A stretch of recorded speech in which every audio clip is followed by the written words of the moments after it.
Hello दोस्तों, आपका स्वागत है अपने YouTube channel life study bye धीरज सर में। दोस्तों, जिस तरह मैट्रिक परीक्षा 2022 का रिजल्ट बेहतर रहा, जिसका डिटेल्स मैंने पिछले वीडियो में भी बताया था, तो अब आपकी बारी है कि आप भी हमसे जुड़िए और अपनी मैट्रिक की तैयारी को बेहतर कीजिए। तो अपनी मैट्रिक की तैयारी को बेहतर करने के लिए आप हमारे YouTube channel life study bye धीरज सर को सब्सक्राइब करें, लाइक करें और ज़्यादा से ज़्यादा शेयर करें, ताकि दूसरे बच्चे भी घर बैठे ही अपनी मैट्रिक की तैयारी को बेहतर कर सके। दोस्तों, आज से हम 10th क्लास के लिए मैट्रिक परीक्षा 2023 के लिए 10th क्लास के लिए न्यू बैच स्टार्ट करने जा रहे हैं, जिसकी शुरुआत करेंगे हिंदी विषय से। दोस्तों, इस चैनल पर मैट्रिक परीक्षा की संपूर्ण तैयारी कराई जाएगी। घर बैठे बैठे आप अपनी मैट्रिक की तैयारी को बेहतर कर सकते हैं, इसलिए आप हमसे जुड़िए और अपनी मैट्रिक की तैयारी को बेहतर कीजिए। तो दोस्तों, आज से स्टार्ट करने जा रहे हैं न्यू बैच 10th क्लास के लिए, जिसकी शुरुआत करेंगे हिंदी से। हिंदी के पहले चैप्टर श्रम विभाजन और जाति प्रथा। दोस्तों, हिंदी का पहला चैप्टर है श्रम विभाजन और जाति प्रथा, जिसके लेखक हैं। पहले चैप्टर है दोस्तों यहाँ पे हिंदी का श्रम विभाजन और जाति प्रथा। यहाँ पे ये पहला चैप्टर है श्रम विभाजन और जाति प्रथा, जिसके लेखक हैं डॉक्टर भीमराव अंबेडकर। डॉक्टर भीमराव अंबेडकर। तो सबसे पहले डॉक्टर भीमराव अंबेडकर के बारे में जानेंगे, इनकी जीवनी के बारे में। तो कह रहा है दोस्तों कि डॉक्टर भीमराव अंबेडकर का जन्म 14 अप्रैल 1891 ईस्वी में महू मध्य प्रदेश में एक दलित परिवार में हुआ था। तो दोस्तों, यहाँ पे क्वेश्चन होगा कि डॉक्टर भीमराव अंबेडकर का जन्म कहाँ और कब हुआ था। तो महू मध्य प्रदेश में 14 अप्रैल 1891 ईस्वी को हुआ था। कर कि मानव मुक्ति के पुरोधा बाबा साहेब अपने समय के सबसे सुपठित जनों में से एक थे। प्राथमिक शिक्षा के बाद बड़ौदा नरेश के प्रोत्साहन पर ध्यान देंगे दोस्तों कि उन्होंने उच्चतर शिक्षा के लिए कहाँ चल गए? न्यूयॉर्क। फिर वहाँ से लंदन गए। उन्होंने संस्कृत का धार्मिक, पौराणिक और पूरा वैदिक वाङ्मय अनुवाद के जरिए पढ़ा और ऐतिहासिक सामाजिक क्षेत्र में अनेक मौलिक स्थापनाएं प्रस्तुत की। सब मिलाकर वे इतिहास, मीमांसक, विधिवेता, अर्थशास्त्री, समाजशास्त्री, शिक्षाविद तथा धर्म दर्शन के व्याख्याता बनकर उभरे। स्वदेश में कुछ समय उन्होंने वकालत भी की। दोस्तों, बाबा साहेब भीमराव अंबेडकर ने कुछ समय तक वकालत भी की। कर कि समाज और राजनीति में बेहद सक्रिय भूमिका निभाते उन्होंने अछूतों, स्त्रियों और मजदूरों को मानवीय अधिकार व सम्मान दिलाने के लिए अथक संघर्ष किया।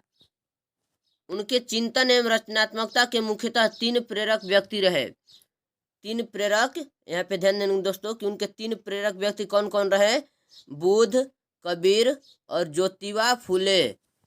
भारत के संविधान निर्माण में उनकी महती भूमिका और एकनिष्ठ समर्पण के कारण ही हम आज उन्हें भारतीय संविधान का निर्माता कहकर श्रद्धांजलि अर्पित करते हैं। दोस्तों, यहाँ पे ऑब्जेक्टिव क्वेश्चन होगा कि भारतीय संविधान का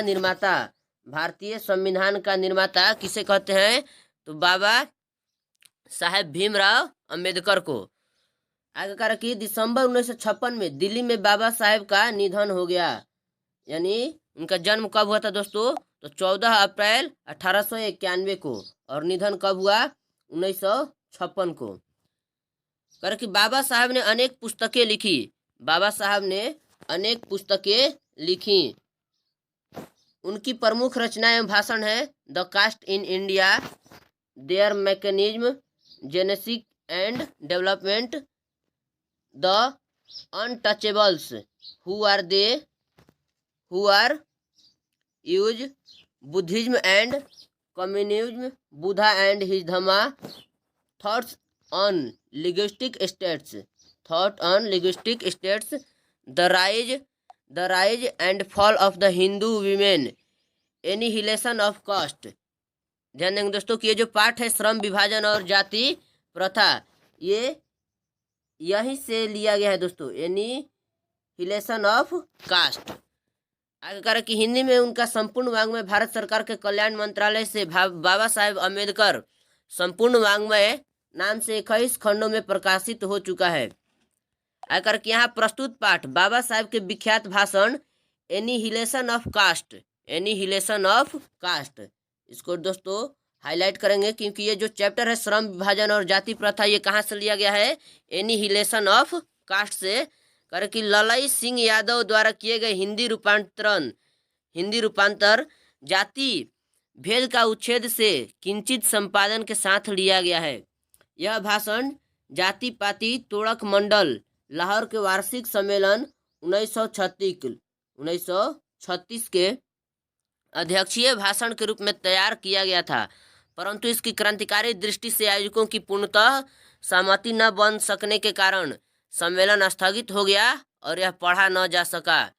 यानी दोस्तों ये जो चैप्टर है श्रम विभाजन और जाति प्रथा, यहाँ पे आपने समझा कि इसके लेखक कौन है, बाबा साहेब भीमराव अम्बेडकर। उनका जन्म कब हुआ, 14 अप्रैल 1891 ईस्वी को। तो ये इनके बारे में संक्षिप्त जानकारी थी दोस्तों। आगे चलेंगे चैप्टर पर।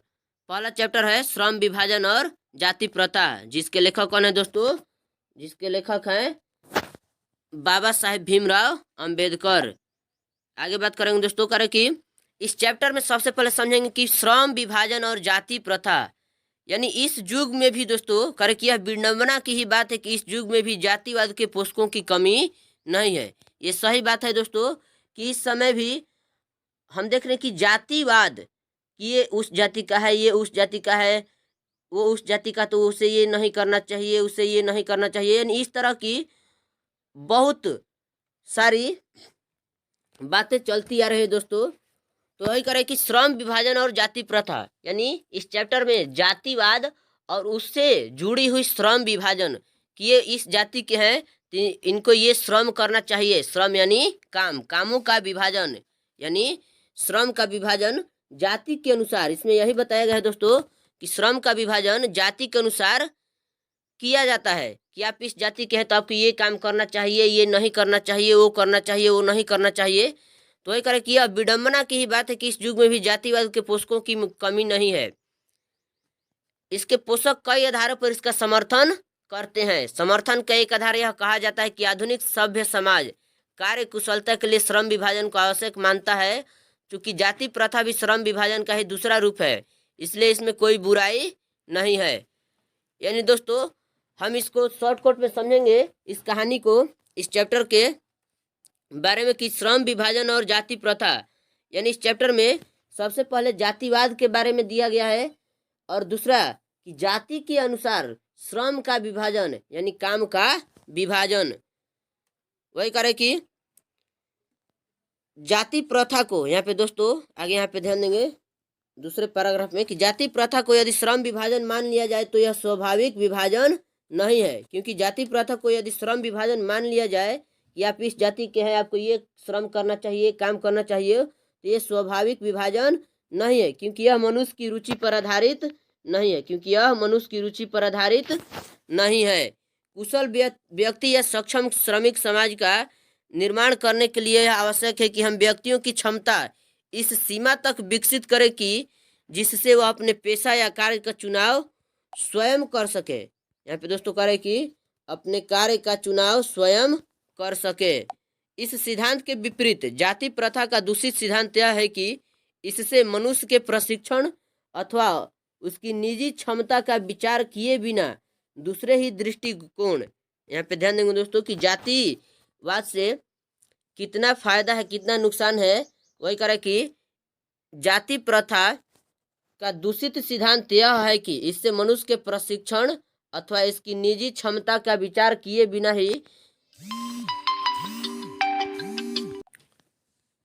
यहाँ पे यही कह रहे हैं दोस्तों कि जाति प्रथा का दूषित सिद्धांत यह है कि इसके मनुष्य के प्रशिक्षण अथवा इसकी निजी क्षमता का विचार किए बिना ही दूसरे ही दृष्टिकोण जैसे माता पिता के सामाजिक स्तर के अनुसार पहले से ही अर्थात गर्भ धारण के समय से ही मनुष्य का पेशा निर्धारित कर दिया जाता है।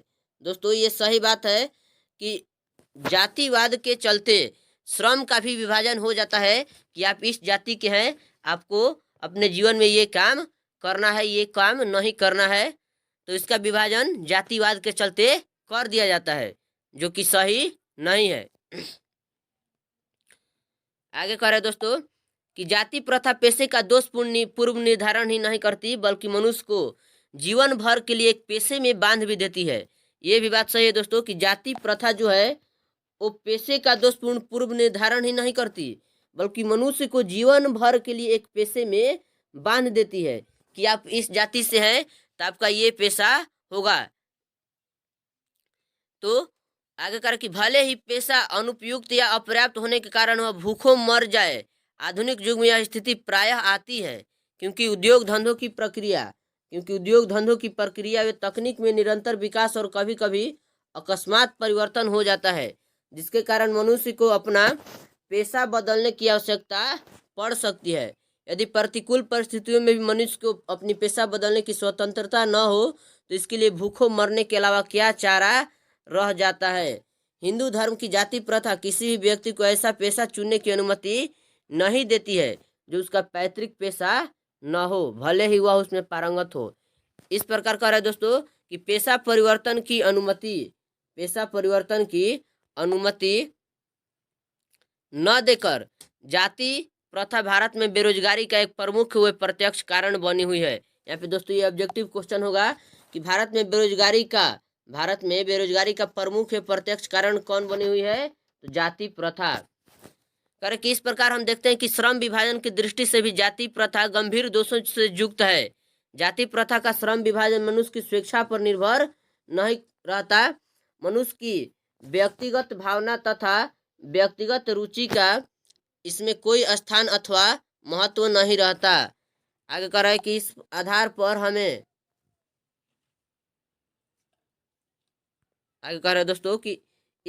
पर हमें यह स्वीकार करना पड़ेगा कि आज के उद्योगों में गरीबी और उत्पीड़न इतनी बड़ी समस्या नहीं है जितनी है कि बहुत से लोग निर्धारित कार्य को अरुचि के साथ केवल व्यवस्थावश करते हैं। तो दोस्तों इस चैप्टर को हम शॉर्टकट में ही समझेंगे क्योंकि पूरा पढ़ने में बहुत समय लगेगा। हमें इस चैप्टर के ऑब्जेक्टिव क्वेश्चन को भी सॉल्व करना है इसी क्लास में। तो इस चैप्टर का दोस्तों शॉर्टकट में संक्षिप्त में आप समझ जाइए कि इस चैप्टर में श्रम विभाजन और जाति प्रथा जो इस युग में भी चलती आ रही है कि आप इस जाति के हैं तो आपको ये काम करना है, ये श्रम है आपका, यानी श्रम का विभाजन जाति के अनुसार कर दिया जाता है। यही इसमें बताए हैं बाबा साहेब भीमराव अंबेडकर ने। तो दोस्तों उम्मीद करते हैं कि ये कहानी आपको समझ में आई होगी कि जाति प्रथा और श्रम विभाजन यानी जाति के अनुसार श्रम का विभाजन। तो दोस्तों अब हम बात करेंगे इस चैप्टर में आने वाले ऑब्जेक्टिव क्वेश्चंस के बारे में। पार्ट 1 श्रम विभाजन और जाति प्रथा के ऑब्जेक्टिव क्वेश्चन, जितने भी VVI ऑब्जेक्टिव क्वेश्चंस होंगे जो एग्जाम में आते हैं उनके बारे में बात करेंगे। तो चलिए स्टार्ट करते हैं पहले क्वेश्चन से। पहला क्वेश्चन है दोस्तों, पहला क्वेश्चन है यहाँ पे कि श्रम विभाजन और जाति प्रथा पाठ और कि श्रम विभाजन और जाति प्रथा पाठ बाबा साहब के किस भाषण का संवादित अंश है। इसका आंसर होगा दोस्तों एनिहिलेशन ऑफ कास्ट। कास्ट माने क्या होता है दोस्तों, जाति। कास्ट माने जाति। इसका आंसर होगा option C annihilation of caste. अगला क्वेश्चन है दोस्तों कि श्रम विभाजन और जाति प्रथा के लेखक हैं। तो श्रम विभाजन और जाति प्रथा के लेखक कौन है दोस्तों, तो भीमराव अंबेडकर, बाबा साहेब भीमराव अंबेडकर। अगला क्वेश्चन है दोस्तों कि भीमराव अंबेडकर का जन्म कब हुआ था। भीमराव अंबेडकर का जन्म कब हुआ था। तो इसका आंसर होगा दोस्तों 14 अप्रैल 1891। 14 अप्रैल 1891 इसका करेक्ट आंसर होगा ऑप्शन बी 14 अप्रैल 1891। अगला क्वेश्चन है कि डॉक्टर अंबेडकर का जन्म किस राज्य में हुआ था। डॉक्टर अंबेडकर का जन्म किस राज्य में हुआ था। तो इसका आंसर होगा दोस्तों, क्या बताया हमने कि महू, मध्य प्रदेश में। कहाँ पर हुआ दोस्तों, मध्य प्रदेश में। इनका जन्म हुआ था। अगला क्वेश्चन है कि भीमराव अंबेडकर की मृत्यु कब हुई थी। तो इनकी मृत्यु कब हुई थी दोस्तों? तो इनकी मृत्यु हुई थी दिसंबर 1956 में। इसका आंसर होगा ऑप्शन बी, दिसंबर 1956।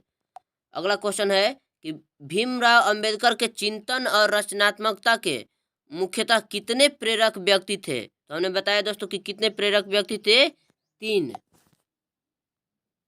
कितने व्यक्ति थे?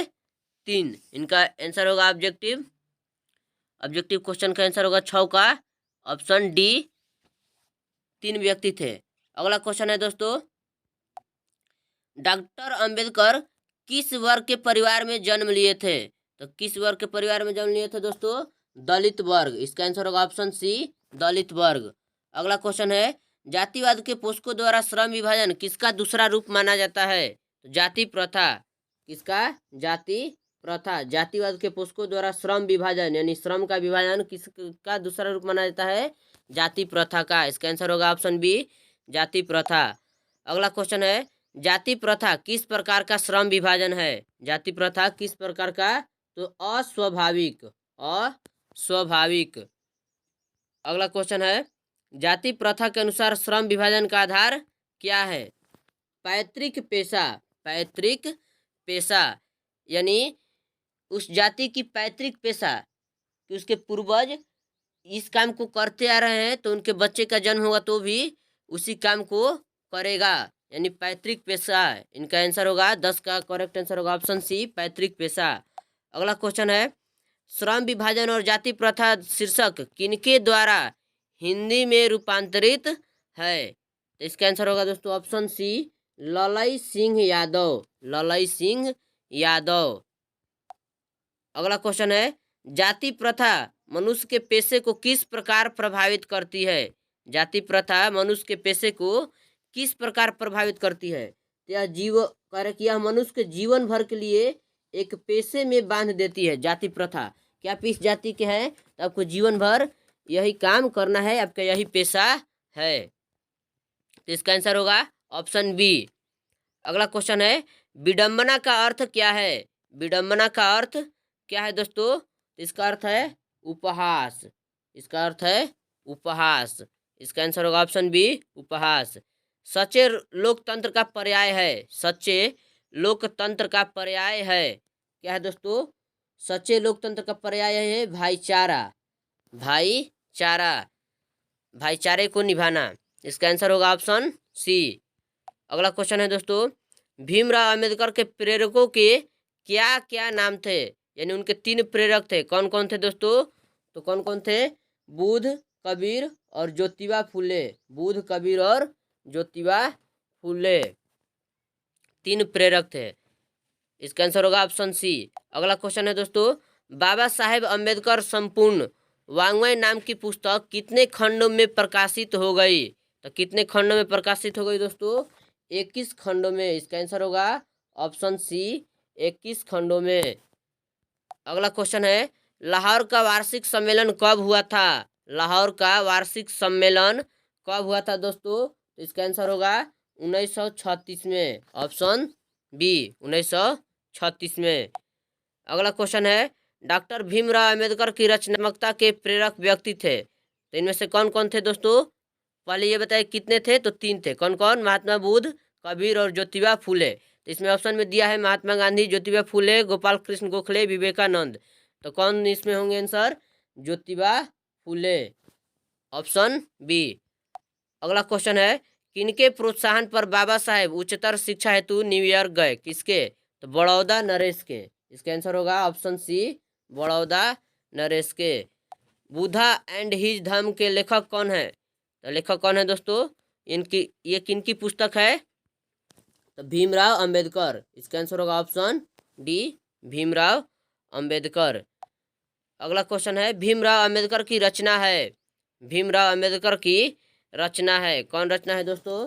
तो the right and fall of the Hindu women. इसका आंसर होगा ऑप्शन ए। अगला क्वेश्चन है, डॉक्टर भीमराव अंबेडकर के अनुसार जाति प्रथा श्रम विभाजन के साथ साथ और किसके विभाजन का रूप लिए हुए हैं। तो कुशल व्यक्ति का विभाजन ये दोस्तों कुशल व्यक्ति का विभाजन, जाति प्रथा के चलते कुशल व्यक्ति का विभाजन हो रहा है। अगला क्वेश्चन है, भारत की जाति प्रथा की विशेषता है। क्या विशेषता है दोस्तों? कि यह श्रमिकों का अस्वाभाविक विभाजन है। यह श्रमिकों का अस्वाभाविक, यानी स्वाभाविक नहीं अस्वाभाविक, कि वो इस जाति का है तो उसका यही पेशा है, यही करके श्रमिकों का अस्वाभाविक विभाजन है। अगला कह रहा है कि जाति प्रथा स्वाभाविक श्रम विभाजन नहीं है, क्योंकि तो इसका आंसर होगा दोस्तों, यह मनुष्य की रुचि पर आधारित नहीं है। यह मनुष्य की रुचि पर आधारित नहीं है, इसलिए यह स्वाभाविक श्रम विभाजन नहीं है। अगला क्वेश्चन है, लेखक आज के उद्योगों में गरीबी और उत्पीड़न से भी बड़ी समस्या किसे मानते हैं? किसे मानते हैं दोस्तों? तो निर्धारित कार्य को अरुचि के साथ विवशतावश करना। इसका आंसर होगा ऑप्शन ए, विवशतावश करना। कि आप इस जाति के हैं तो आपको ये काम करना ही है, भले आप विवशतावश करें। इसका आंसर होगा ऑप्शन ए। अगला क्वेश्चन है दोस्तों, कौन सी व्यवस्था मनुष्य के प्रशिक्षण अथवा उसकी निजी क्षमता का विचार किए बिना ही उसकी पेशा निर्धारित कर देती है? तो कौन सी व्यवस्था? जाति व्यवस्था। इसका आंसर होगा ऑप्शन ए, जाति व्यवस्था। अगला क्वेश्चन है, आधुनिक मनु कहा गया है, किनको कहा गया है दोस्तों? डॉक्टर भीमराव अंबेडकर को। इसका ऑप्शन होगा, इसका आंसर होगा option D, doctor Bhimrao Ambedkar को। अगला क्वेश्चन है, संचारित का शब्दार्थ है। संचारित का शब्दार्थ क्या है दोस्तों? संचारित का शब्दार्थ, तो इसका आंसर होगा प्रवाहित, ऑप्शन सी, प्रवाहित। अगला है, लेखक की दृष्टि में विडंबना की बात क्या है? तो विडंबना की बात यही है कि जातिवाद के पोषकों की कमी नहीं है, कि इस समाज में जातिवाद के पोषकों की कमी नहीं है। इसका आंसर होगा ऑप्शन ए, जातिवाद के पोषकों की कमी नहीं है। अगला क्वेश्चन है, लेखक की दृष्टि में आदर्श समाज कैसा होना चाहिए? कैसा होना चाहिए दोस्तों? जिसमें स्वतंत्रता, समता और भ्रातृत्व का भाव हो। स्वतंत्रता यानी स्वतंत्र हो, समता की एक जैसा, और भ्रातृत्व यानी भाईचारे का भाव हो। इसका आंसर होगा ऑप्शन ए। अगला क्वेश्चन है दोस्तों, कि लेखक बेरोजगारी का प्रमुख और प्रत्यक्ष कारण किसे मानते हैं? तो किसे मानते हैं दोस्तों? जाति प्रथा को, जाति प्रथा को।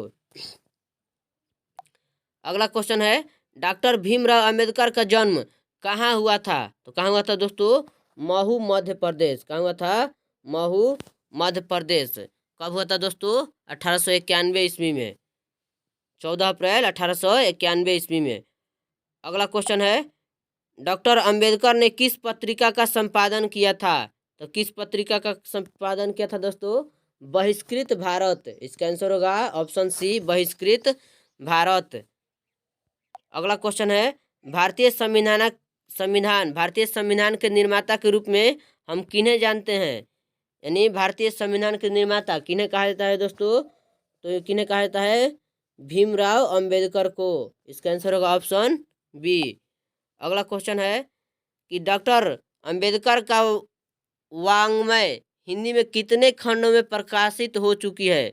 तो कितने खंडों में दोस्तों? 21 खंडों में। इसका आंसर होगा ऑप्शन डी।